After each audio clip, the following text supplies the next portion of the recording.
Mhm.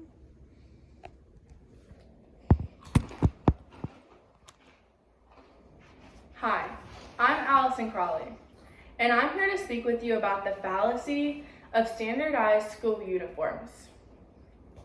Many people believe required school uniforms allow students to learn in a safer, more academic-focused classroom, which is not completely accurate. Uniforms were once only mandated in private schools, but more recently, public schools are adopting this cruel practice.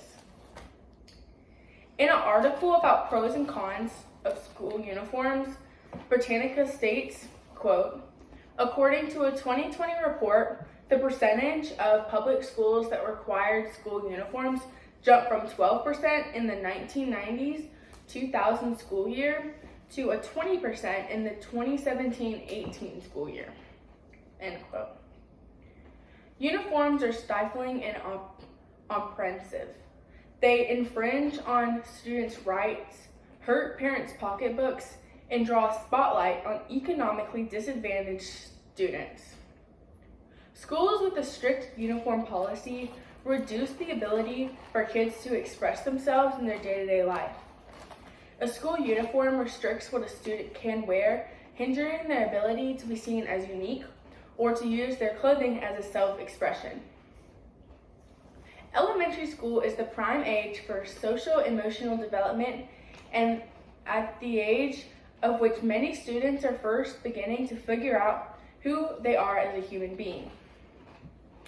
According to Grace Chen, who authored an article about the pros and cons of school uniforms, states, quote, by denying students the opportunity to fully express their unique personality through clothing they select, individualism is unable to develop to its fullest capacity, end quote.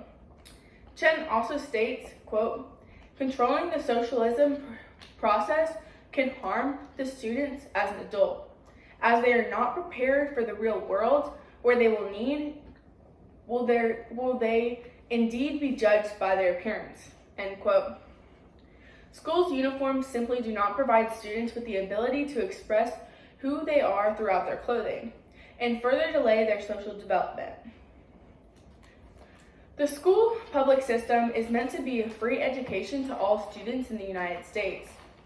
When families are required to purchase uniforms for their children to attend school, it's no longer free, and it infringes on their right to a public free education. The thought of what a child is wearing to school should be the last thing to all concerned. Instead, it should be how the school system treats the students or how they're being taught.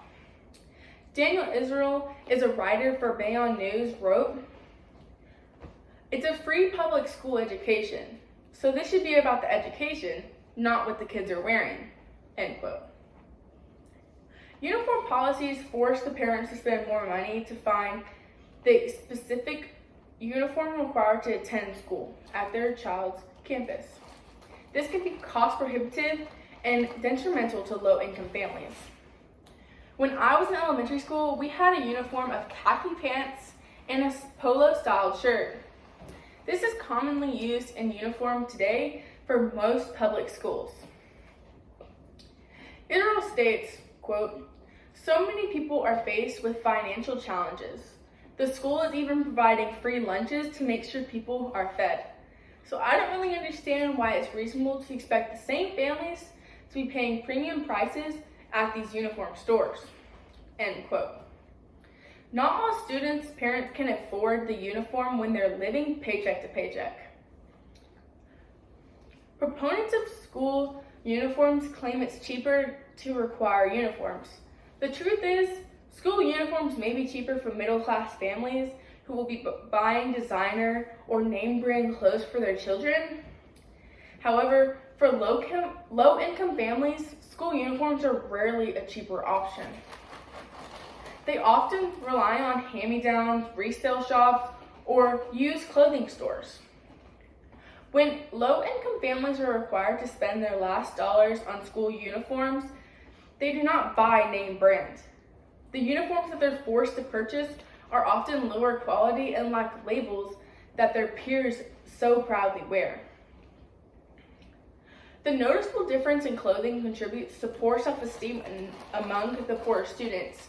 Additionally, low-income families do not have the extra money to spend to replace the uniforms when they become dingy, torn, or faded from repeated washes.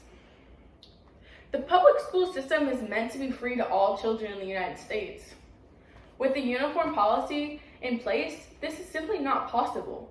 School uniforms are expensive and don't provide students with the ability to express themselves throughout their clothing.